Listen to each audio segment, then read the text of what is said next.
भागवत कल से शुरू होगी, क्योंकि भागवत का प्रथम स्कंध कल से शुरू होगा।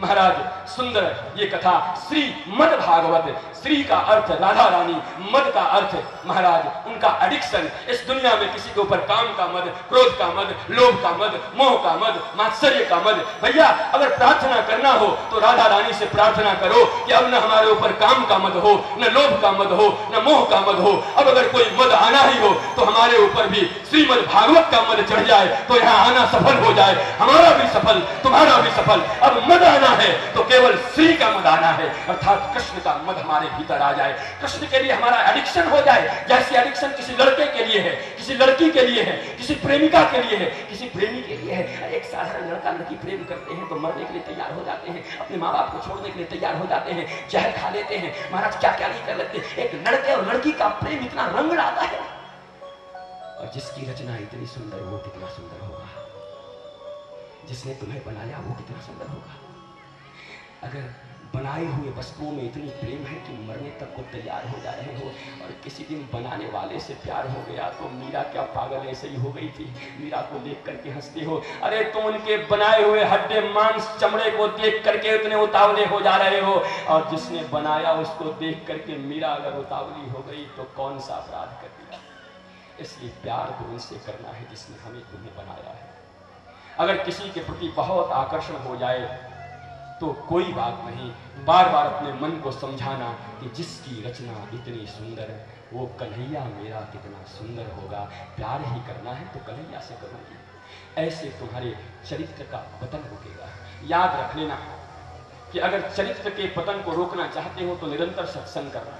जैसे मौसम खराब हो तो डॉक्टर लोग आगे से कुछ गोलियां दे देते हैं, कहते हैं भैया ये 2-4 गोली है, अभी बहुत फ्लू चला हुआ है ये खा लो, अभी बहुत वायरल चला हुआ है ये खा लो, तुमको नहीं होगा। वैसे ही भैया जैसे वो दवाइयां तुमको फ्लू और वायरल फीवर से रोक लेती हैं, बचा देती हैं, प्रिकॉशन कर लेते हो, वैसे इस जिंदगी में अगर अपने चरित्र को बचाना चाहते हो तो सत्संग ही एकमात्र स्थान है, हरि कथा ही एकमात्र स्थान है। भैया रोज अपने कानों के चम्मच से, ये चम्मच है अपने दिल के कटोरे में, रोज रोज उसको कुछ न कुछ आधे घंटे भी सत्संग का अमृत पिलाओगे तो ये तुम्हें पतन की बीमारी से रोक देगा। जो तुम्हारा पतन होने वाला है ये सत्संग तुम्हारा पतन नहीं होने देगा। जैसे रोज नित्य क्रिया कर्म करते हो, शौच करते हो, ब्रश करते हो, कपड़े पहनते हो, ऑफिस जाते हो, क्या इस दुनिया में एक ऐसा भी समय निकाले हो कि अपने पूरे परिवार के साथ बैठ करके दोनों हाथ उठा करके 10 मिनट भी हरे कृष्णा कृष्ण कृष्ण हरे हरे, हरे राम राम राम हरे हरे। क्या ऐसा भी कभी बनाया है? टीवी साथ में देखते हो, क्रिकेट मैच साथ में देखते हो, पिक्चर साथ में देखते हो, जय हो चले जाओगे पूरे परिवार के साथ देखने के लिए। हाँ, क्या कभी ऐसा भी समय बनाया है कि प्रतिदिन परिवार के साथ बैठ करके ठाकुर के सामने 5 ही मिनट क्यों नहीं, सारे परिवार के लोग जैसे डाइनिंग टेबल पर एक साथ बैठते हैं वैसा कोई जगह बनाया जहां बैठ करके हरे कृष्णा कर सको। तुम्हारी जिंदगी में भगवान है कहां ये बताओ? तुम्हारी जिंदगी की प्रायोरिटी क्या है? Who is prior for you? ये जगत या जगदीश?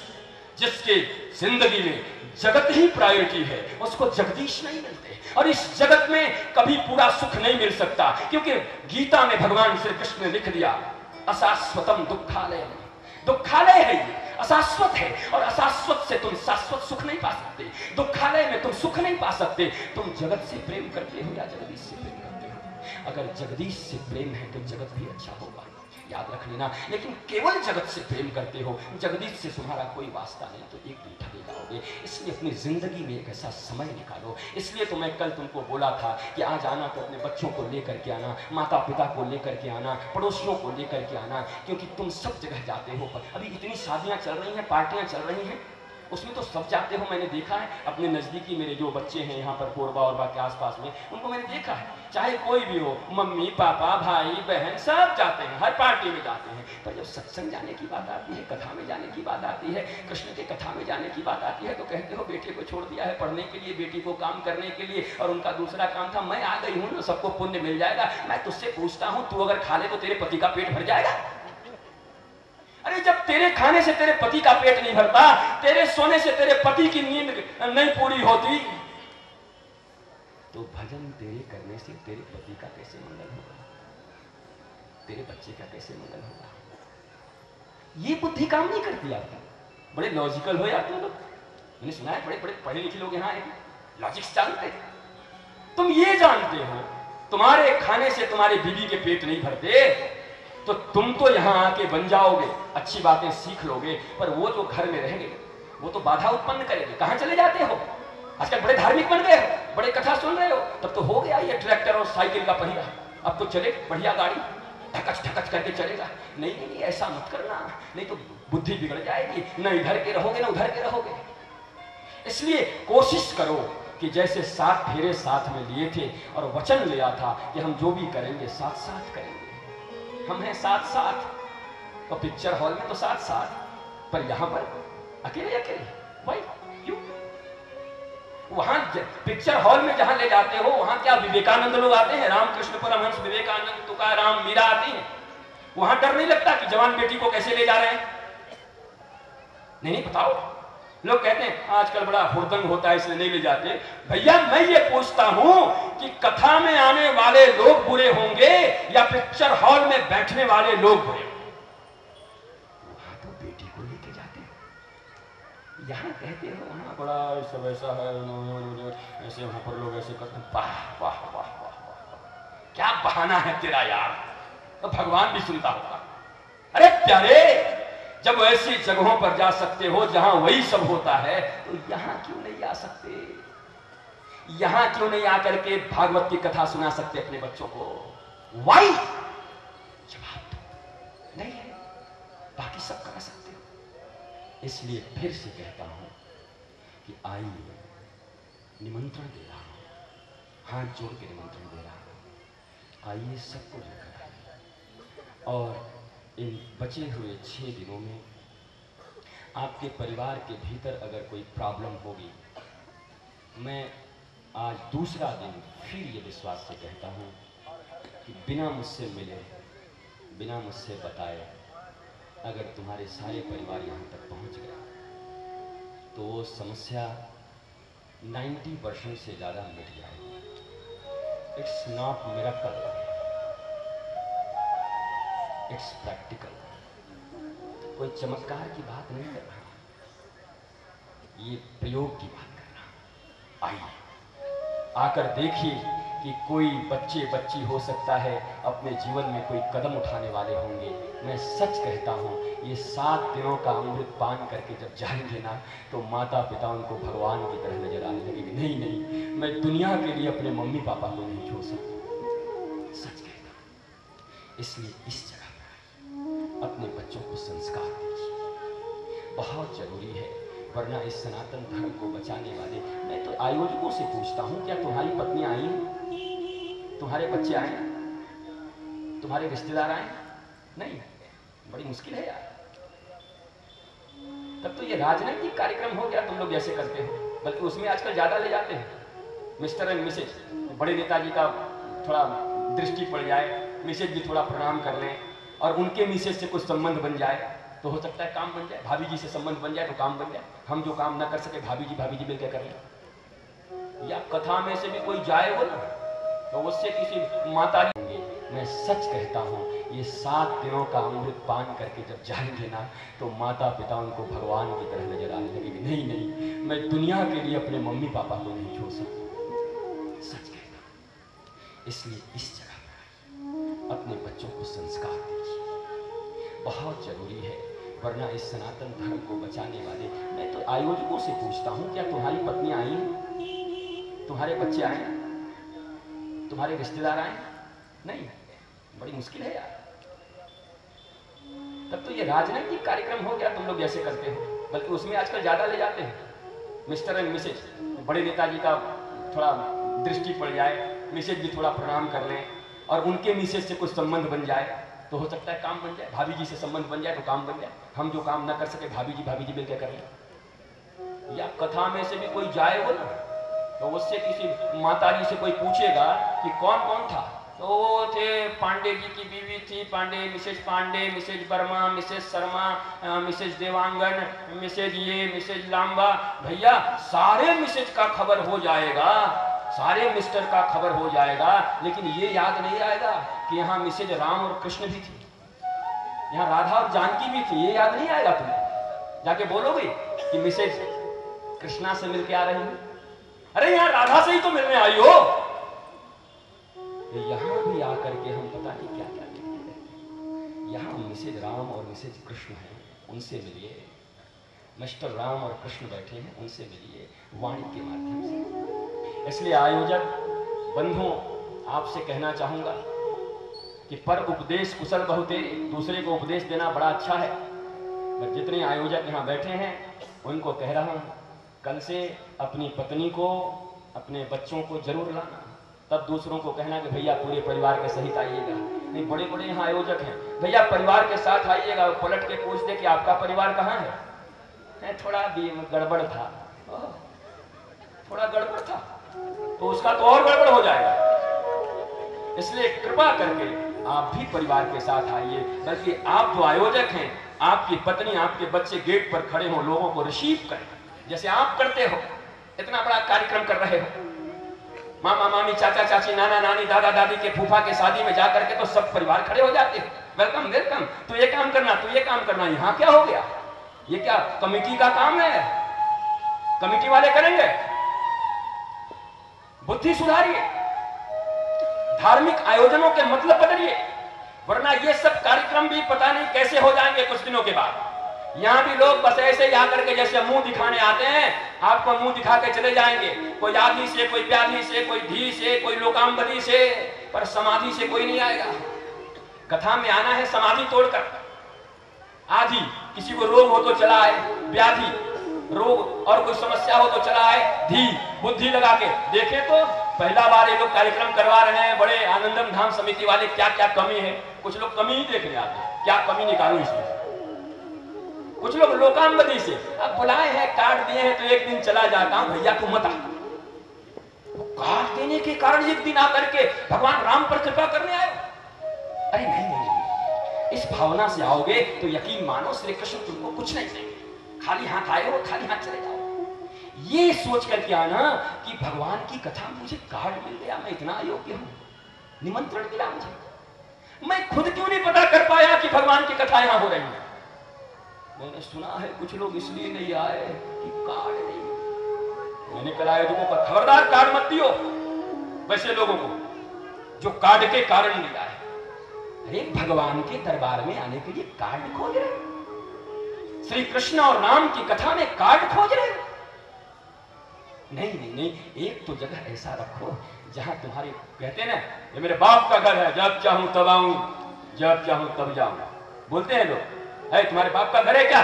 जब चाहता है चला आता है, चला जाता है। कहा हाँ हमारे बाप का घर है। भैया सच्चा बाप तो यही है, सच्ची मां तो यही है। यहां आने के लिए तो कह ही सकते अपने बाप के घर में आया। यहां कौन सी काट की जरूरत, काहे को काट खोजते? इसलिए श्री का मद, श्री कृष्ण का प्रेम हम लोगों को जकड़ ले, पकड़ ले तो हमारा काम बन जाएगा। भागवत में 4 शब्द हैं, भव से भक्ति, गौ से ज्ञान, व से वैराग्य और तो से त्याग। मेरे पास समय नहीं है कि मैं इसको एक्सप्लेन करूं, वरना इसका एक्सप्लेनेशन तो पता नहीं कितने दिन चले, और किया भी हूं, कई जगह लोगों ने सुना है, पर डिसेंट है, मस्त है इसका एक्सप्लेनेशन, पर अब समय नहीं है। मुझे यहाँ 4 घंटे का समय दिया गया है और 4 घंटे में मैंने सोचा है कि कर लूंगा।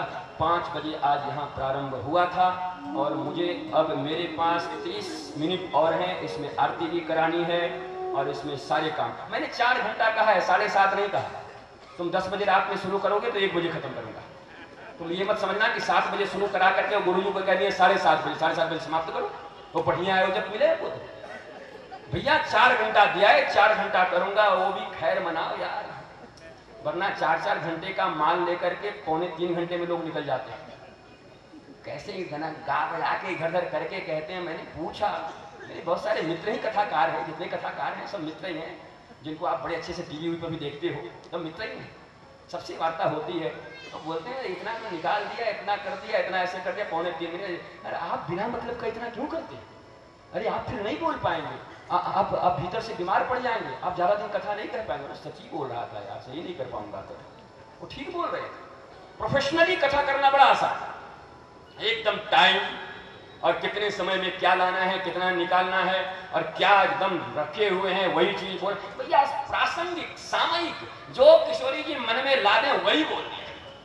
ये कथा कोई व्यवसाय है कि ये कमलेश और ये कौन कौन लोग हैं आयोजक लोग, क्या 5-10 लाख रुपया दे के हमको लाए हैं? यहाँ गुरु जी दे करके लाए हैं, और मैं भी कर दूं भाई दे दियो लेकिन मन से मत बोलियो न भैया।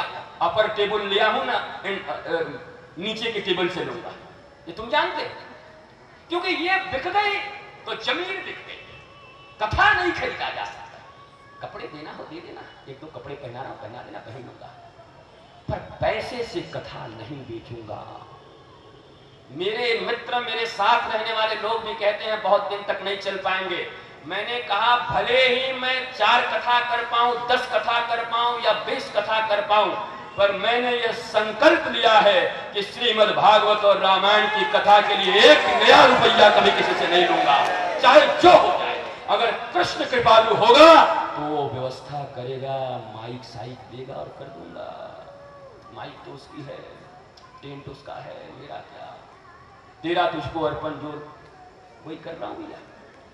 पर ये कोई बड़ी बात नहीं, ये बखान करने की, इसको बखान करता हूं तो मुझे लज्जा आती है। ये बखान करने की कोई बात है? ऐसा तो होता ही नहीं था पहले।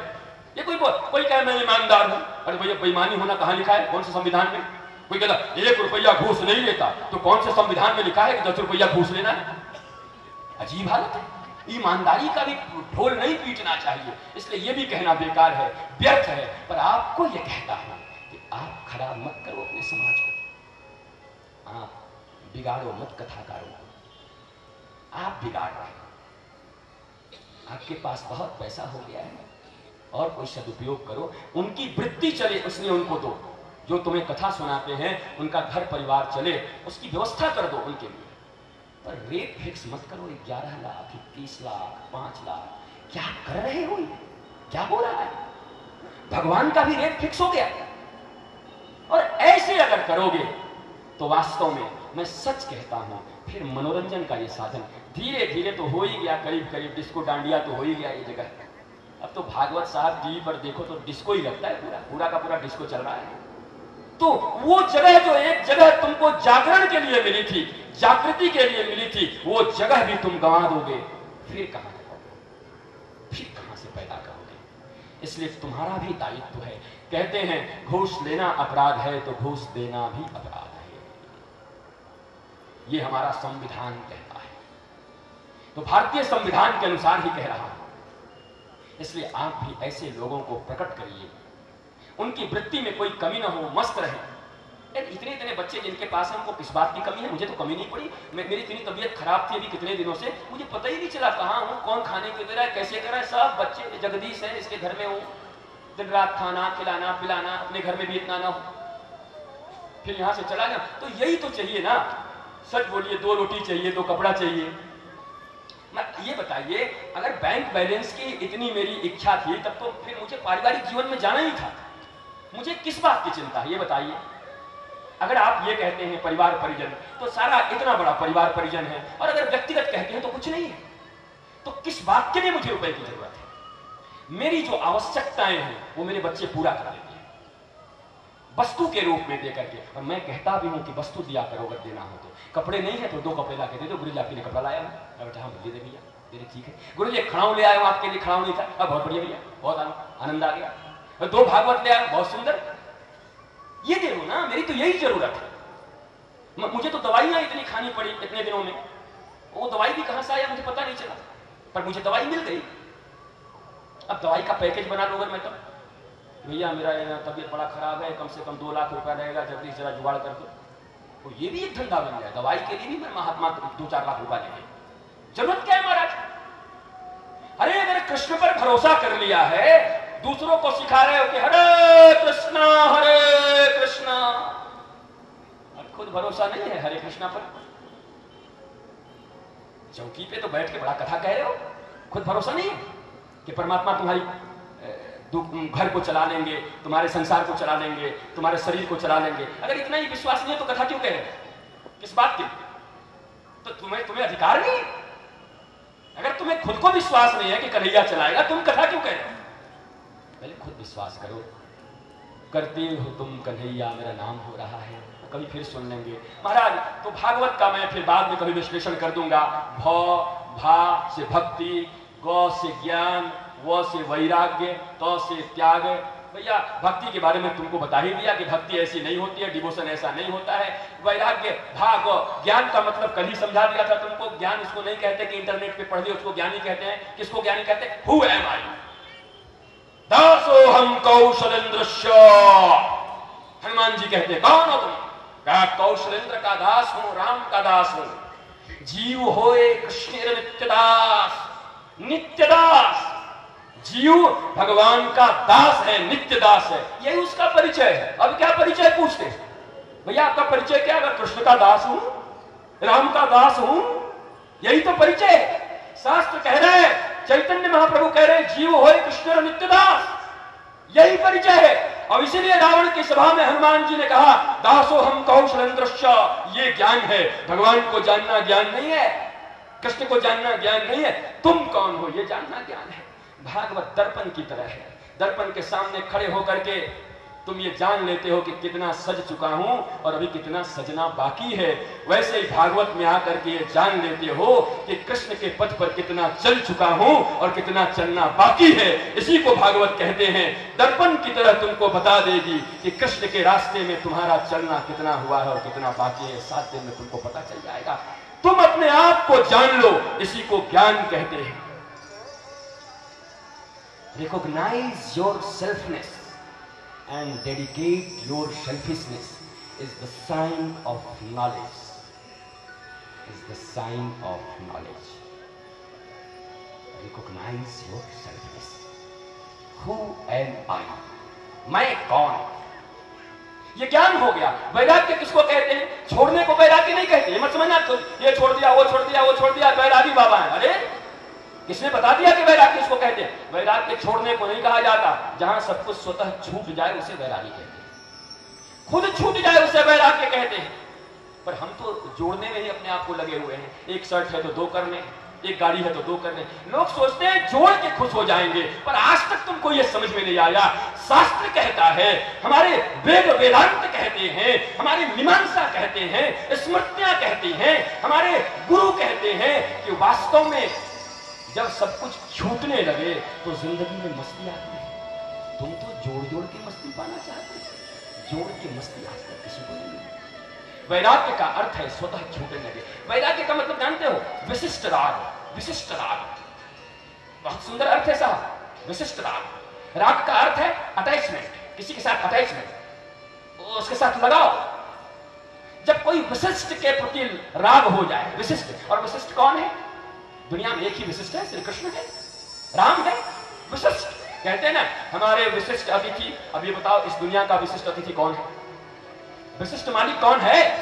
श्री कृष्ण। तो जब उस विशिष्ट के प्रति तुम्हारा अटैचमेंट हो जाए तो तुम वैरागी बनोगे। छोड़ने की कोशिश में पूरी जिंदगी बर्बाद हो जाएगी। आज अधिकतर लोग इसीलिए बेकार हो गए कि उनको बताया जा रहा ये छोड़ो, ये छोड़ो, ये छोड़ो, ये कुछ मत छोड़ो। छोड़ने के चक्कर में रहोगे, कुछ नहीं छूटेगा। कलयुगी प्राणी हो। क्या करो? कहा पकड़ो। कहा किसको पकड़ो? कहा श्री कृष्ण को पकड़ो। अगर उसको पकड़ लिया, उस वशिष्ठ के प्रति तुम्हारी राग हो गई तो तुमको छोड़ने की जरूरत नहीं पड़ेगी। नश्वर चीजें स्वतः छूट जाएंगी। इसलिए तुम्हें एक सूत्र देता हूं कि तुम छोड़ने के पीछे मत पड़ना, तुम पकड़ने के पीछे पड़ो। चौथा है त्याग। त्याग का अर्थ क्या है भैया? त्याग का अर्थ होता है छोड़ना। क्या छोड़ना है? भागवत क्या छोड़ने को सिखा रही है? कहा तजिए हरि विमुखन को संग, जाके प्रिय राम वैदेही तजियता ही कोटि वैरी सम यद्यपि परम सने। इस दुनिया में अगर कुछ त्याग करना हो तो जो राम और कृष्ण के प्रेमी नहीं है उनका त्याग कर दो। वैसे संग में मत रहना। एक मंथरा के संग में आकर कैकेयी ने अपने ही अयोध्या में आग लगा दी, राम विहीन कर दिया अयोध्या को। संग, कुसंग। इसलिए त्याग क्या करना है जिसको राम प्रिय नहीं? तजियता ही कोटि वैरी सम यद्यपि परम सनेही। पूछा कोई उदाहरण? कहा भरत तजियो महतारी। भरत ने अपनी मां का त्याग कर दिया। भैया प्रहलाद ने अपने बाप का त्याग कर दिया, अरे बलि ने अपने गुरु का त्याग कर दिया वामन के लिए, गोपियों ने अपने परिवार का त्याग कर दिया श्री कृष्ण के लिए। कहा भैया त्याग करना पड़ेगा, त्याग समझ जाओ, श्री कृष्ण के रास्ते में जो आ जाए उसका त्याग कर दो, यही त्याग सिखाती है। और एक त्याग है, त्याग कहा गया, कहा क्या त्याग है भैया? कहा त्यागना है अपना चिंता। कहा भागवत के ऊपर अपनी चिंता त्याग के चले जाओ। क्या बढ़िया बात है, अगर भागवत को मैं अपनी चिंता दे दूं तो भागवत मुझे क्या देगी? कहा भागवत को जब तुम चिंता दे दोगे तो भागवत तुम्हें चिंतन देगी। कहा भैया इससे क्या होगा? कहा भैया चिंता की ये प्रतिज्ञा है कि जब तक चिता पर न चढ़ा दूं तब तक चैन से नहीं बैठूंगी, और चिंतन का ये प्रतिज्ञा है कि जब तक राधा माधव की गोद में न बिठा दूं तब तक चैन से नहीं बैठूंगी। तुम यहाँ चिंता चढ़ाओ और श्री कृष्ण का चिंतन ले जाओ तो वास्तव में एक दिन राधा माधव की गोद में बैठे हुए नजर आओगे। यहाँ चिंता चल रहा है और कुछ मत चलना। आओ आओ आओ, यहाँ चिंता चढ़ाओ और चिंतन लेकर के जाओ। ये कामनाओं का त्याग करना है, बस यही त्याग करने हैं। हरि विमुखन को संग त्याग कर दो, चिंता का त्याग। ये भागवत जी आए हैं 7 दिनों के लिए तुम्हारे पास, पंडाल में आने से पहले अपने चिंता की गठरी उठा करके भागवत पर चढ़ा देना। और मैं यकीन से कहता हूं कि जो लोग चिंता चढ़ाकर बैठेंगे वो चिंतन ले ही जाएंगे, पर माथे पर अगर गठरी चिंता का हो तो मुश्किल है। भैया ये श्रीमद् भागवत का संक्षिप्त अति संक्षिप्त अर्थ बताया, क्योंकि आज विषय दूसरी तरफ चली गई है। मैं ये बोलने यही आया था कि तुमको आज यही श्रीमद् समझा दूंगा अच्छे से, पर पता नहीं कहां चला गया, वो किधर से किधर चला जाता। और महाराज महात्मा की कथा का पहला श्लोक है, सच्चिदानंद रूपाय विश्वोत्पत्त्यादि हेतवे तापत्रय विनाशाय श्री कृष्णाय वयं नमः, श्री रामाय वयं नमः, श्री कृष्णाय वयं नमः। सच्चिदानंद रूपाय विश्वोत्पत्त्यादि हेतवे तापत्रय विनाशाय श्री कृष्णाय वयं नमः। देखो सच्चित आनंद, भागवत की शुरुआत हुई सच्चिदानंद से, सत्य से। जिसके जीवन में सत्य नहीं उसके जीवन में भागवत का कोई काम नहीं। सत्य, चित्त और आनंद, इसका भी एक्सप्लेन करने का मेरे पास टाइम नहीं। अब इन 7 दिनों में मौका मिलेगा तो कर दूंगा, पर आज नहीं करूंगा। आज मैंने कहा है तो खत्म कर ही दूंगा। भैया क्या करते हैं? कहा ये जन्म देते हैं, पालन करते हैं और लय कर देते हैं। सच्चिदानंद रूपाय विश्वोत्पत्त्यादि हेतवे, विश्वोत्पत्त्यादि हेतु, विश्व के उत्पत्ति, रक्षण और लय के कारण कौन है? कहा श्री कृष्ण है, यही करते हैं। कहा अच्छा, और क्या करते हैं? बोला तापत्रय विनाशाय, क्या करते हैं? बोले तीनों ताप का विनाश करते हैं, तापत्रय मूलनम। और क्या करते हैं? दैहिक दैविक भौतिक तापा, ये 3 ही ताप है मनुष्य के पास जिसका विनाश करते हैं। कहा भैया तो दुख का विनाश नहीं करते? कहा बिल्कुल नहीं करते। तो ये ताप का विनाश करते हैं? कहा ताप का विनाश करते हैं। बोला ताप और दुख में क्या अंतर है? कहा ये भी बात बता दूंगा, अभी टाइम नहीं मेरे पास।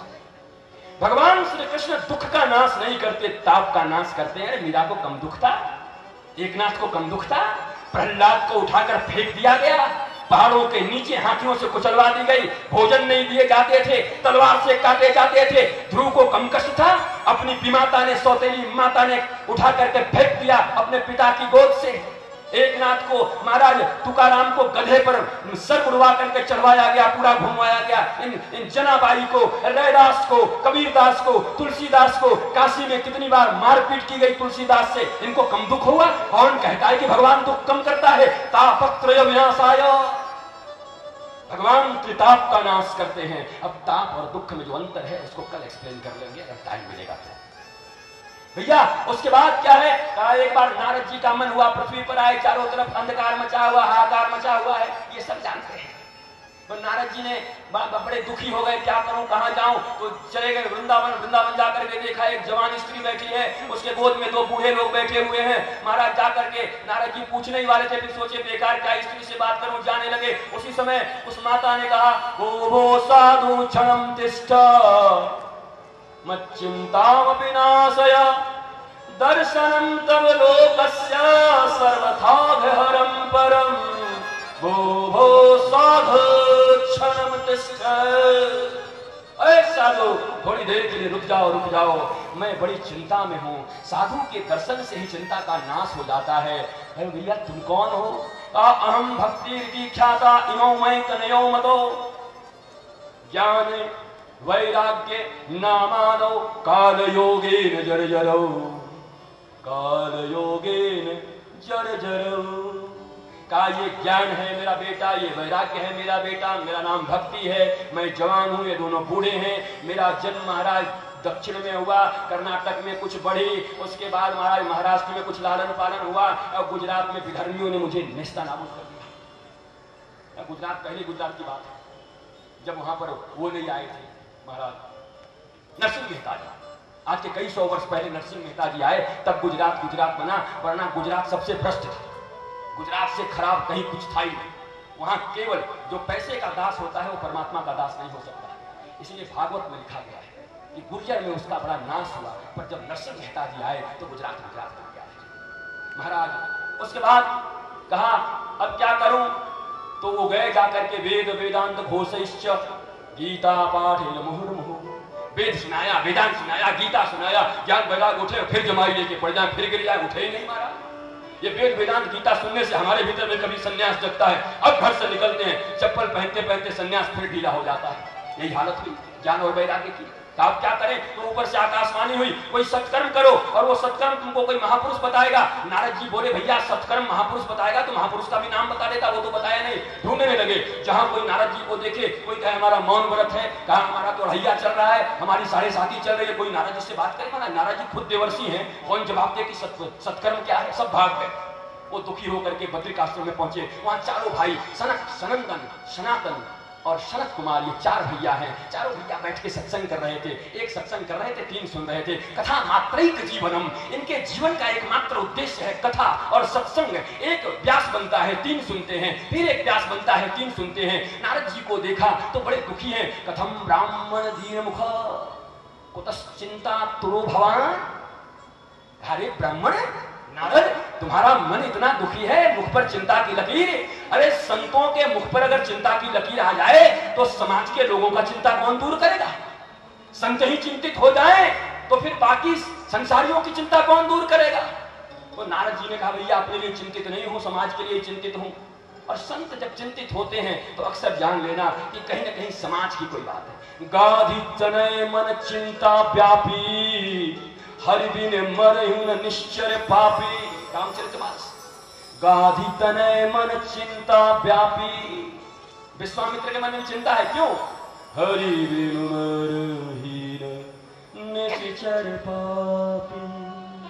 भगवान श्री हरि के बिना ये ताड़का फाड़का मरेंगे नहीं, इसलिए चिंतित हैं। और नारद जी चिंतित हैं कि भक्ति ज्ञान और वैराग्य का मैं उद्धार कैसे करूं, घर घर में प्रतिष्ठा कैसे करूं, घर घर में भक्ति को और ज्ञान को वैराग्य को ले कैसे जाऊं। और तब कहा भैया अरे इसका तो साधारण उपाय है, श्रीमद् भागवत की कथा सुन लो, काम बन जाएगा। कहा अरे जब वेद से काम नहीं बना, गीता से काम नहीं, भागवत से कैसे बनेगा? कहा भैया एक बात बताओ, अगर तुमको आम का फल कैसा लगता है? कहा बहुत मीठा लगता है पका हुआ आम। और मैं अगर कहूं कि आम का पेड़ खा जाओ तो कैसा लगेगा? कहा नहीं वो तो थोड़ा कड़वा लगेगा। कहा वेद से ही श्रीमद् भागवत निकली है, अच्छी बात है, पर वेद पेड़ है और भागवत फल है साहब। फल खाया जाता है, पेड़ नहीं खाया जाता। इसलिए श्रीमद लगाया गया। इसमें 18 पुराण में श्रीमद और कहीं नहीं लगे। अब तो लगा लेते हैं लोग, लगा लो कोई बात नहीं, सब भगवान एक ही है। लेकिन व्यास जी ने श्रीमद केवल भागवत में लगाया। सम्राट है, पुराण सम्राट। ये परमहंसों का संहिता है, ये साक्षात श्री कृष्ण का शब्द विग्रह है, प्रत्यक्ष कृष्ण एव ही। इसलिए महाराज भगवान श्री कृष्ण ही भागवत के रूप में आए हैं। कहा क्या करें? कहा इसीलिए कहता हूं, जैसे पेड़ खा के पेट नहीं भरता, तीखा लगता लेकिन फल मीठा लगता है, वैसे वेद से तुम्हारी बात समझ में नहीं आएगी, क्योंकि वेद अपरोक्ष है। और हम कलिकाल के प्राणियों को वेद क्या खाट समझ में आए?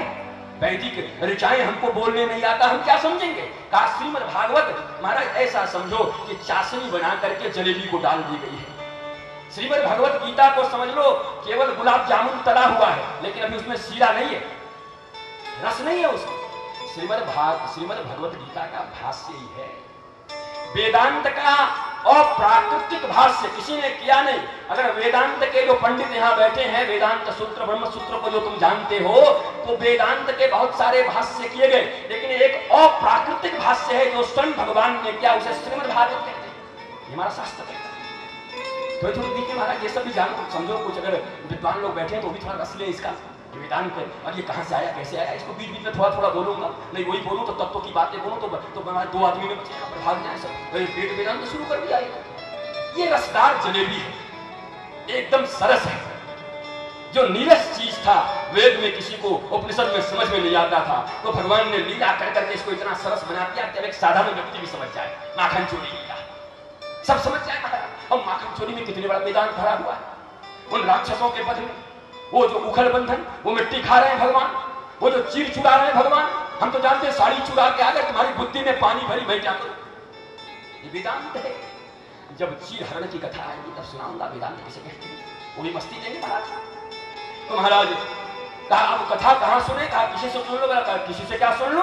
मैंने एक कल्प पहले तुम्हें रामचरितमानस सुनाया था, तुम मुझे दक्षिणा देने वाले थे। मैंने कहा मेरे पास पॉकेट नहीं, मैं लूंगा नहीं, तुम्हारी दक्षिणा बाकी है। कहा तुमको क्या चाहिए? सनत कुमारों ने पूछा। कहा भैया हमने तुमको रामचरितमानस सुनाया था, तुम हमको भागवत सुना दो। कथा की दक्षिणा तो कथा ही होती है। इसलिए कथा के आयोजकों, अगर कथा के बदले में कुछ देना चाहते हो कोरबा वासियों को, तो फिर से कोई कथा सुनवा देना, किसी को पैसा वैसा देने की जरूरत नहीं। कथा का दक्षिणा केवल कथा होता है, ये हमारी श्रीमद् भागवत बताती है। नारद जी ने रामचरितमानस सुनाया तो सनत कुमारों ने उनको भागवत सुना दिया, ये दक्षिणा है। कहा भैया कहां सुने? तो कहा चलिए हरिद्वार में चलते हैं। हरिद्वार नहीं बोला, कहा क्या बोला? मुझे चलिए आइए। तट आनंदम नामकम। अच्छा, तो आनंद नाम के तट पर ये कथा प्रारंभ हुई, और बड़े बड़े सब नदियां, सारे तीर्थ, सारे देवी देवता आए, और सारे ऋषि लोग आकर के बैठ के कथा जैसे ही प्रारंभ हुई कि वैसे ही महाराज भक्ति ज्ञान और वैराग्य नाचते हुए पहुंच गए। अभी तो कथा का महात्मा ही शुरू हुआ था कि दोनों ज्ञान और वैराग्य और भक्ति नाचते हुए वृंदावन से हरिद्वार पहुंच गए। पूरी कथा सुन लेते तो पता नहीं क्या होगा। केवल महात्मा सुना था। इस भारतवर्ष में जन्म लेकर के भी जिसने एक बार किसी गुरुदेव के चरणारविंद में बैठ करके उनके मुखारविंद से विगलित होती हुई, प्रवाहित होती हुई इस भागवत भागीरथी धारा को नहीं सुना, वो वास्तव में खर है, गधे की तरह है, चांडाल है। और पता नहीं कितनी कितनी गालियां इसमें लिखी हुई महाराज। भागवत में गाली लिखी है, क्या बताऊं। कहा अपनी माँ को उदर पीड़ा देने वाला, माँ को जो माँ के पेट से पैदा हुआ ना, तो केवल माँ के पेट में पैदा देने, दर्द देने के लिए पैदा हुआ है, जिसने एक बार भी भागवत न सुनी। ऐसी शिकायतें आती हैं। खर का मतलब जानते हो? गधा। गधे का जानते हो? गधा महाराज जब सावन के महीने में चरता है ना, तो वो 100 मीटर चलते चलते चला जाए। सावन में गधा जब ज्यादा घास उस मिले तो पतला हो जाता है, दुबला, और जब कुछ न मिले तो गधा मोटा हो जाता है। ये कैसे होगा गुरु जी? कहा सावन में जब गधा चरता है 100 मीटर तक चलते चलते चला जाता है, पीछे मुड़ के देखता है, अरे अभी तो सब खड़ा ही है, कुछ नहीं खाया, आज कुछ नहीं खा पाए। ये सोच सोच के पतला हो जाता है। और गर्मी के दिनों में जब घास उसको कुछ नहीं मिलती, तो चलते चुरते कहीं 2-4 घास मिल गए, उसको खा के पीछे मुड़ के देखता है, अरे वाह वाह वाह, आज खाया हूं, पूरा खेत समाप्त कर दिया। इसको गधा कहते हैं। तो हमारा भी यही हाल है महाराज। जहां विषय की सूखा पड़े वहां तो हम बड़े आनंदित हो जाते हैं, पर जहां हरि कथा का लहलहाता हुआ फसल लगे वहां हमको नींद आ जाता है, काम आ जाता है। हम भी खरे गधे ही हैं, गधे से हमारी वृत्ति मिलती, इसलिए तो खर कहा है इसे। महाराज आकर के भक्ति देवी ने कहा भैया मैं कहां बैठूं? कहा भैया देखो तुम्हारे बैठने के बहुत सारे आसन हैं, स्वर्णासन पर बैठो, कुशासन पर बैठो, पद्मासन पर बैठो। कहा मुझे कोई इस आसन जचता नहीं। तो अंत में नारद जी ने कहा, सनकादियों ने कहा कि सुनो सुनो, न तुम कुशासन पर बैठो, न तुम सुशासन पर बैठो, न पद्मासन पर बैठो, न स्वर्णासन पर बैठो। कहा कहां बैठूं? कहा कोरबा के इस प्रांगण में बैठे हुए सभी भक्तों के हृदय आसन में बैठ जाओ, ताकि ये भागवत की कथा सुने और मस्त। ये जितने लोग बैठे हैं इनके हृदय आसन में बैठ। और भैया जब भक्ति हृदय में बैठ जाए तो फिर कथा सुनने का मजा ही अलग है। भक्ति देवी अगर आकर बैठ जाए यहाँ पर, फिर कथा की मस्ती अलग है। और कथा क्या सबके लिए होता है? अरे 2, 4, 10, 20 लोग कथा के श्रोता होते हैं महाराज, और कथा उनके लिए ही चलती है। वो तमाशा देखने वालों के लिए कथा नहीं चलती। कथा उनके लिए होती है जो कथा के रसिक हैं, जो कथा के बिना जी नहीं सकते। कथा जिनका प्राण है, श्री कृष्ण के लीलाओं को सुनते सुनते जिनकी आंखों से अश्रु निपतित होने लगते हैं, कथा उनके लिए है। वो कथा के रसज्ञ हैं, मर्मज्ञ हैं, उनके लिए कथा होती है। महाराज इसके बाद तो कथा हुई, ये काम हो गया। अब पूछा नारद जी ने, अच्छा ये बताइए कि आपके कथा से क्या कोई ऐसा भी आदमी तर गया हो जो महादुष्ट हो? आदमी की तो बात छोड़ो, प्रेत भी तर गए। श्रीमद प्रेत पीड़ा विनाशिनी, श्रीमद भागवती कथा प्रेत पीड़ा विनाशिनी। कहा प्रेत पीड़ा? भैया उसके बाद सुना दिया। कहा हाँ, एक आत्मदेव नामक ब्राह्मण थे, एक नदी के किनारे रहते थे। उनकी एक पत्नी थी धुंधली, बड़ी कर्कशा थी, बड़ी बोली बोलती थी। इनके घर में गैया था पर बच्चा नहीं होता था, पेड़ था पर फल नहीं होता था। इनके भी अपने बच्चे नहीं थे, धनवान थे लेकिन संतान नहीं था, इसलिए बड़े दुखी थे। पत्नी बड़ी कर्कशा थी, हमेशा उल्टा सोचती थी, हमेशा पति के विरुद्ध ही बोला करती थी। एक दिन इतना निराश हुए कि जब कोई संतान ही नहीं है तो चल के महाराज आत्महत्या ही कर लेते हैं। आत्महत्या करने के लिए आत्मदेव चला जंगल में, वहां पहुंचे तो महाराज ऊपर जाकर के जिस नदी जहां से बहती थी ऊपर खड़े हो गए कूदने के लिए, लेकिन फिर सोचा प्यास लगे है, जरा पानी पी के ही मरूं। महाराज पानी न पीता तो ऐसे ही मर जाता, तो नीचे उतर करके पानी पिए। दादा कुछ लोग होते ही ऐसे, मैं हर कथा में कहता हूँ। एक आदमी महाराज टिफिन लेके चला गया, रेलवे पटरी पर जाकर के सोया हुआ था। एक दोस्त आया, क्यों ले, क्यों यहाँ क्यों सोया है? कहा मरने आया हूँ। कहा मरने आया तो टिफिन लेके क्यों आया? कहा ट्रेन लेट हो गई तो। मरने भी आया तो ट्रेन लेट हो गई, न खाएगा तो ऐसे ही मर जाएगा, खा के मरेगा महाराज। कहा ट्रेन लेट होगा टिफिन खा के मरेगा, हद है। तो वो गया महाराज आत्महत्या करने के लिए। एक ऋषि वहीं पर आचमन करते थे, देखा उनको, कहा तुम देखने से तो ब्राह्मण लगते हो, बड़ी तेज है तुम्हारे चेहरे पर दुखी क्यों हो? आकर के पांव में गिर पड़ा, रोने लगा, मेरा कोई संतान नहीं है, मुझे संतान चाहिए। लेकिन महाराज रेखाएं देखी मस्तक की, कहा तुम्हारा तो 7 जन्मों में कोई संतान नहीं दिखा। कहा ठीक है, प्रारब्ध मुझे 7 जन्मों में संतान नहीं दे सकता, लेकिन मुझे विश्वास है कि इस दुनिया में प्रारब्ध भले ही 7 जन्मों तक संतान न दे सके, लेकिन संत कृपा चाहे तो इसी जन्म में मुझे संतान दे सकती है। आप संत हो, मुझे संतान दो। कहा भैया संतान से सुखी नहीं होता, जाके पूछ ले जिनके हैं उनसे, तो बार पूछ क्या उनकी क्या दुर्गति है? काले नहीं, मुझे नहीं पूछना। अरे भैया, अरे वो जीवन कोई जीवन है जिसका कोई बच्चा ना हो। का ये न माने, वो लात खा के माने, वो लात को भूख भाग से नहीं माने महाराज, लात तो ही भूत है। मैंने कहा एक फल दे दिया, कहा जा पत्नी को दे दियो और 1 साल तक कहियो बड़े नियम कानून से रहेगी। पत्नी को जाके दे दिया। पत्नी ने कहा ये क्या है? कहा फल है। कहा ये फल से कहीं बेटा होता है? बेकार का काम करके चले तो जब मूड होगा तब खाएंगे। और महाराज ब्राह्मण पूजा करने लगे, जाको मूड में जल्दी से मूड आ जाए महाराज तो ये फल खा ले। फल न खाया क्या करे? कहा फल खा लूंगी महाराज गर्भवती हो जाऊंगी, पेट बड़ा हो जाएगा और घर में आग लग जाएगा, सब तो भाग जाएंगे, मैं कैसी भागूंगी? किसी दिन डकैत आ गए तो सब तो भाग जाएंगे, डकैत मुझे पकड़ के ले जाएंगे। अरे रे मुझे गर्भवती नहीं होना। इस दुनिया में सबसे अच्छा बांझ ही होता है। कुतर की थी महाराज, धुंधली नाम है, धुंधली, जिसको धुंधला दिखाई पड़ता है। अब क्या करें? तो अब उसकी छोटी एक बहन थी, उसके पास बच्चे ही बच्चे थे, इसके पास बच्चा नहीं था। जिसके पास बच्चे ही बच्चे थे उसको खाने को नहीं था, जिसके पास बच्चा नहीं था उसके पास खाने को था। ये दुनिया की हालत है हमारी। जिनके पास भूख है उनके पास भोजन नहीं, जिनके पास भोजन है उनके पास भूख नहीं, जिनके पास जन्नत है उनके पास नींद नहीं, और जिनके पास सोने का छत नहीं उनको नींद ही नींद है। ये 2 प्रकार की स्थिति है हमारे विश्व में, अभी चल रही है। अभी आप क्या करें? तो छोटी बहन कहा तू चिंता मत कर, मेरा एक बच्चा होने वाला है, तू पेट में तकिया बांध करके रख ले, जीजाजी तो भोले भाले, इनको क्या पता चलेगा, और मैं 9 महीने में के बाद तुमको ये बच्चा दे दूंगी और तुम जीजाजी को कह देना मेरा बच्चा हो गया। कहा ये फल क्या करो? कहा जरा उस महात्मा की परीक्षा कर लेते हैं, गैया को फल खिला दे, गैया को बच्चा हो जाएगा तो मान लेंगे महात्मा सच्चा था।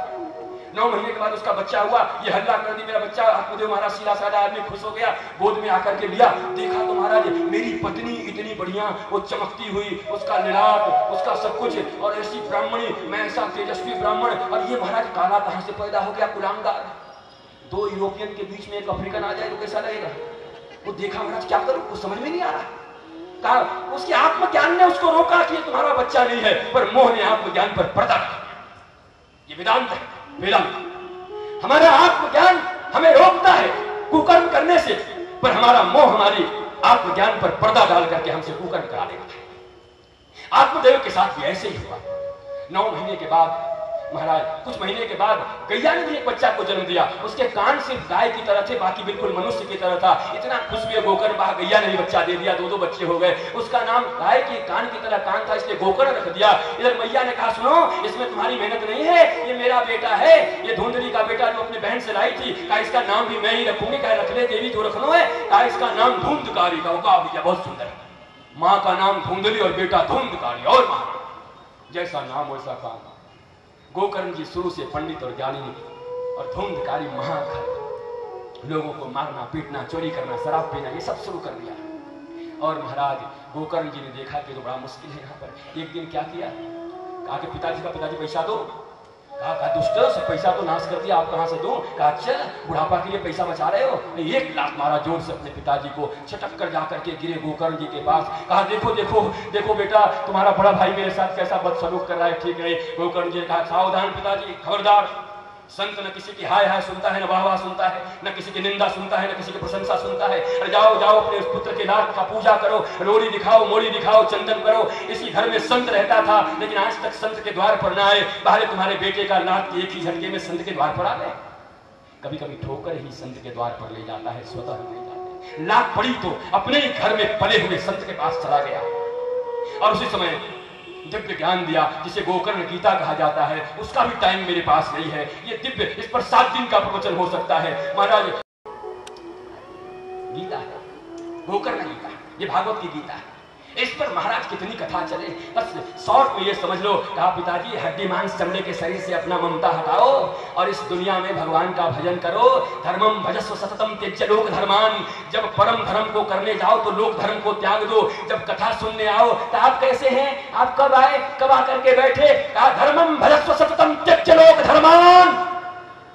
जब परम धर्म करने आओ तो लोक धर्म का त्याग करके आओ। जब किसी शादी की पार्टी में जाना तो हालचाल पूछते रहना। भागवत मना करती है कि जब एब्सोल्यूट स्पेसिफिक स्पेशल कोई काम करने आए, अनंत धर्म को निभाने आए, तो धर्मम भजस्व सततम, इनफाइनाइट, लगातार, निरंतर। कोई सोमवार, मंगलवार, बुधवार, एकादशी को नहीं, ये नहीं, निरंतर। मैं मंगलवार को मांस नहीं खाता, तो बचे हुए 6 दिन में सब भेड़ बकरी खा जाओगे, क्या करोगे? महाराज जी मैं मंदिर में झूठ नहीं बोलता, तो पार्किंग में आके बोल लो।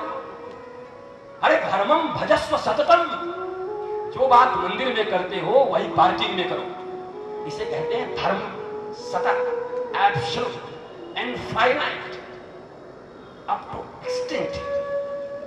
ऐसे नहीं थोड़ा थोड़ा नहीं। धर्मम भजस्व सततम त्यज्य लोक धर्मान।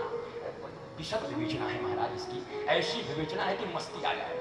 पर क्या करोगे, यही तो है भैया। यहाँ भी हुआ, सुंदर उनको ज्ञान दिया तो चले गए दशम स्कंद का पाठ करके और मुक्त हो गए। इधर ये और उत्पात मचाने लगा, 5 वेश्याओं को घर में ले आया। एक दिन मैया को भी इतना मारा कि मैया जाके कुआं में डूब के मर गई। जब बुद्धि धुंधली होती है तो अपने ही संतान आत्महत्या करने पर मजबूर कर देते हैं। ये श्रीमद् भागवत हमको यही सिखाती है। अपने ही बेटे ने अपनी मां को मरने पर मजबूर कर दिया। धुंधली का बेटा धुंधकारी, ये हमारी समाज से बिलोंग करता है महाराज। उसके बाद 5 वेश्याओं को ले आया। 5 वेश्याओं को ला करके नाना प्रकार के राजा के यहाँ डकैती किया, ला करके धन दिया। वेश्याओं ने सोचा राजा के सैनिक आएंगे पकड़ेंगे, ये तो पकड़ा जाएगा, हम भी पकड़े जाएंगे, पर इसी को क्यों ने खत्म कर दे। रात में सोया था, मुंह में अंगारा डालकर उन वेश्याओं ने उसको मार, उंगलियां काट डाली। ये वेश्याएं कोई और नहीं, हमारे तुम्हारे पास भी हैं। पंच तन्मात्रा, इसी को वेश्याएं कहते हैं। शब्द, स्पर्श, रूप, रस और गंध, ये 5 वेश्या सदा हमारे साथ रहती है। कि शब्द सुनने का रोग जिसको लग गया, बुराई, स्पर्श, रूप का जिसको रोग लग गया, इनमें से कोई एक भी अगर तुमको मिल गया तो तुमको मार ही डालेगा। हमारे पास तो 5 ही महाराज, क्या होगा भगवान जाने। एक तो उसको मिले थे धुंधकारी को मारे, हमको भी रोज ही मार रहे हैं महाराज। उसके बाद इसको मार डाला। तत्पश्चात वो घूमते घूमते एक दिन घर पर आए, तीर्थ यात्रा चले गए थे गोकर्ण जी। यहाँ ये प्रेत बन गया, अकाल मृत्यु हो गई, लगा डराने। गोकर्ण जी ने महाराज पानी का छींटा दिया, जल का कमंडलों से निकालकर खड़ा हो गया। कहा मैं तुम्हारा भाई हूँ धुंधकारी। कहा तेरे लिए तो मैंने गया में श्राद्ध कर दी थी। कहा मेरे जैसे पापी के लिए 1000 श्राद्ध भी गया में करोगे तो मेरा उद्धार होने वाला नहीं। गया में श्राद्ध करने से उद्धार हो जाएगा? अरे उद्धार जीते जी अपना करो, हरि से प्रीत करोगे तो उद्धार होगा, ऐसे उद्धार नहीं होगा। महाराज क्या करूं, वो कहा सूर्य की गति को रोक दिया गोकर्ण ने। सूर्य ने कहा श्रीमद् भागवत की कथा सुनाओ। श्रीमद् भागवत की सुंदर कथा सुनाई और महाराज 7 दिनों तक ये बांस में आकर के बैठा। बांस में बैठा था चुपचाप आकर के, और 7 दिनों में 7 गांठ बांस का टूट गया और ये मुक्त होकर चतुर्भुज होकर के विमान लेकर के आ गए देवता लोग, और इसको लेकर ऊपर चले। बाकी लोगों ने प्रश्न कर दिया, कथा हमने भी सुना, ये विमान में क्यों जा रहा है? तो देवताओं ने कहा, पार्षदों ने कहा, सुनना महत्वपूर्ण नहीं है। इसने जैसे अपनी मुक्ति के लिए बांस में बैठकर दिन भर सुनता था और रात भर मनन करता था, चिंतन करता था, इस कारण से इसकी मुक्ति हो गई। सुन लेने भर से क्या होता है? श्रवण में विभेद होने से फल में भी विभेद होता है। यहाँ सब आए हो क्या? सब एक ही तरह से सुन रहे हो? कोई कहीं है, कोई कहीं है, कोई कुछ सोच रहा है, कोई कुछ सोच रहा है। पर जिसने वास्तव में मन से आकर के कथा ही सुना है, कहते हैं फल तो उसी को मिलता है भैया। कहा बांस में बैठ करके न किसी को डिस्टर्ब किया, न कुछ किया, आकर के चुपचाप सुना। उसके बाद क्या किया?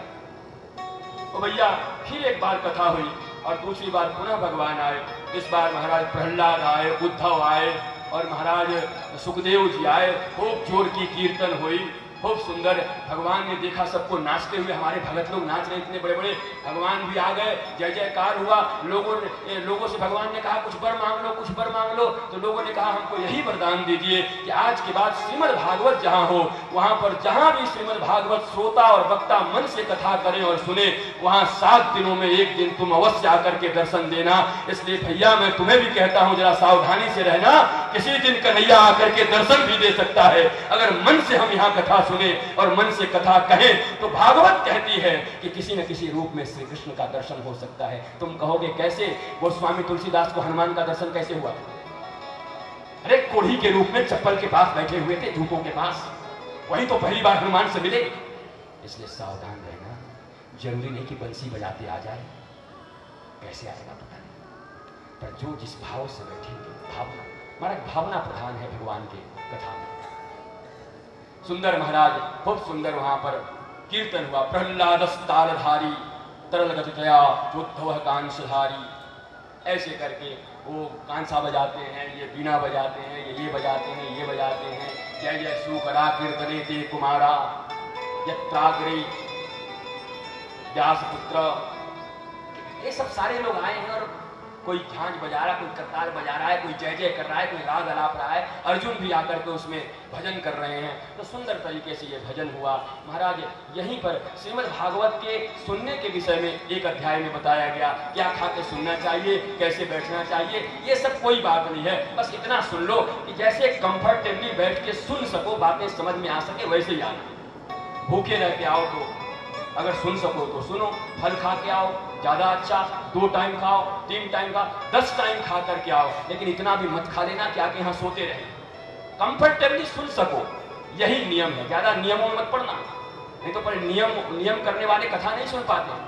भूखे वाले का ध्यान रहता है भोजन कहाँ मिलेगा, और जो इतना खा के आया और नाक ही बजाता रहता है। इसलिए ऐसा सुनने आओ कि आराम से बैठ सको एकांत में और कथा श्रवण कर सको। जो खा के 3-4 बार खा के आओ, लेकिन सुनो, सुनना महत्वपूर्ण है। महाराज इसके बाद भागवत के प्रथम स्मरण की बात आती है। जन्मादस्य यतोर्वरितरश्चार्थेष्वविद्यस्वराट तेने ब्रह्मदायादिकवे मुह्यन्ति यत सूर्य तेजो वारी मृदां यथा विनिमयो यत्र त्रिसर्गो वृषा धाम्ना स्वेन सदा निरस्तकुहकं सत्यं परं धीमहि सत्यं परं धीमहि सत्यं परं धीमहि सत्यं परं धीमहि सत्यं परं धीमहि। ये सुंदर पहला श्लोक है। कल 3 श्लोकों के बारे में चर्चा करेंगे हम। तो आज संस्कृत में सुनाया है और कल इसका अर्थ बताऊंगा। वास्तव में भागवत की शुरुआत कल से यहाँ प्रारंभ हो जाएगी। कल से आपके मन के प्रश्नों का उत्तर मिलना शुरू हो जाएगा। प्रथम स्कंध से भागवत की कथा शुरू होती है। धाम्ना स्वेन सदा निरस्तकुहकं सत्यं परं धीमहि सत्यं परं धीमहि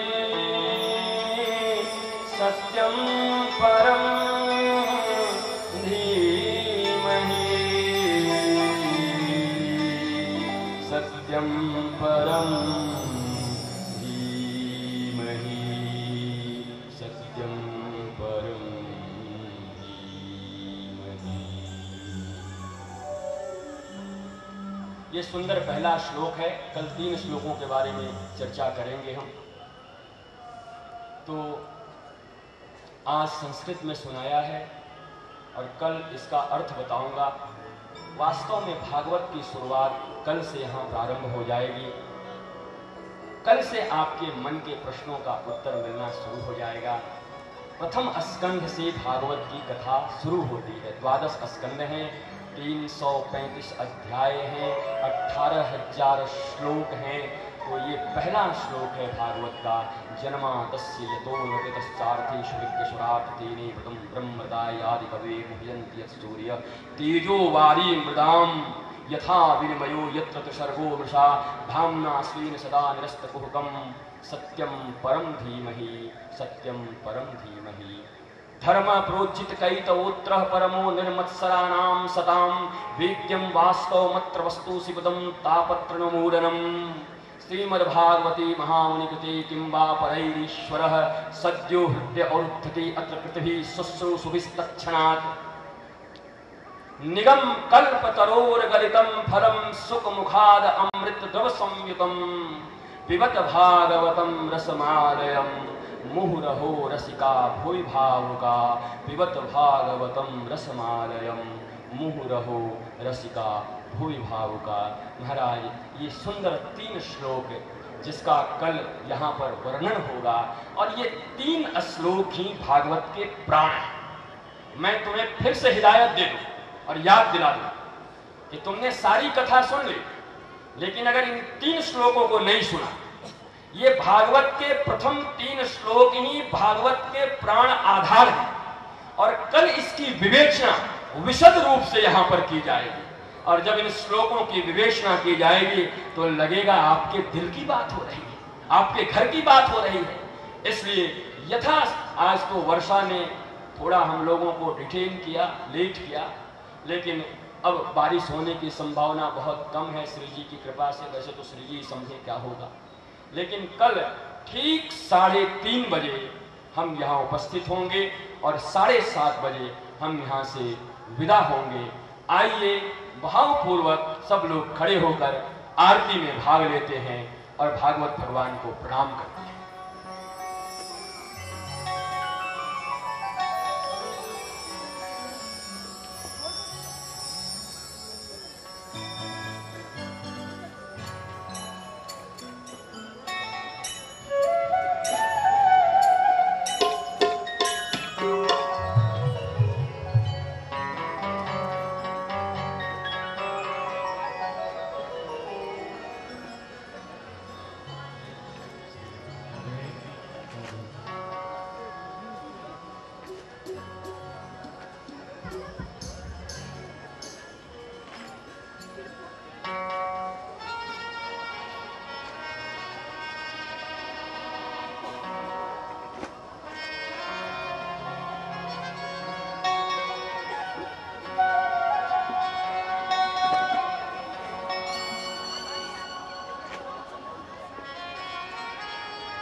श्री भागवत भगवान की है आरती,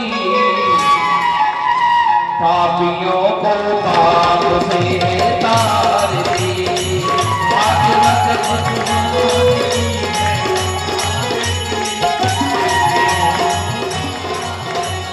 श्री भागवत भगवान की है आरती, पापियों को पाप से भागवत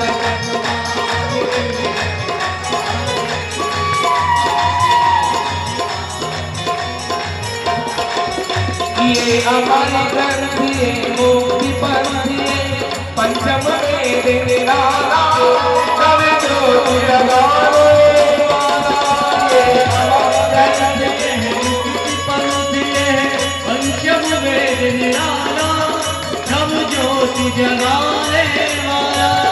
हरि राम यही हरि नाम यही हरि नाम यही हरि धाम यही हरि नाम यही हरि धाम यही हरि नाम यही हरि धाम यही। जग के मंगल की आरती आपसे है तारती। भागवत भगवान की है आरती कवियों को आपसे है तारती। ये शांत गीत पावन पुनीत पाप मिटाने वाला हरि दर्श करावे वाला। गीत पावन पुनीत पापों को मिटाने वाला हरि दर्श कराने वाला। ये शांत गीत पावन पुनीत पापों को मिटाने वाला हरि दर्श कराने वाला। हरि दर्श कराने वाला हरि दर्श कराने वाला। ये दुख करनी ये दुख हरनी ये दुख करनी ये दुख हरनी श्रीमद सुदन की आरती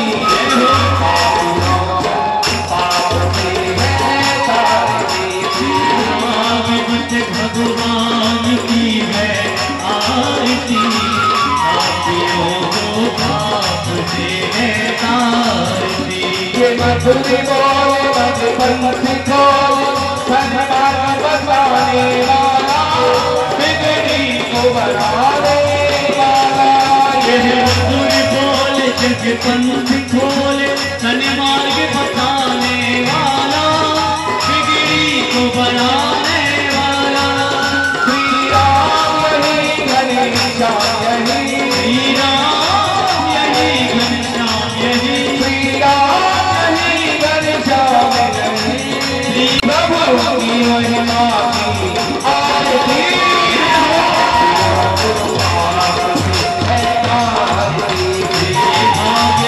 भगवान की है आरती पापियों को आपसे है पूरी बारम करुणावतारा संसार धारा तुझके सदा वसंत ज्ञान तमेव माता चंदा तमेव तमेव वंदु चंदा तमेव तमेव वेद्या द्रव्यं तमेव तमेव सदा ममदेव देव तमेव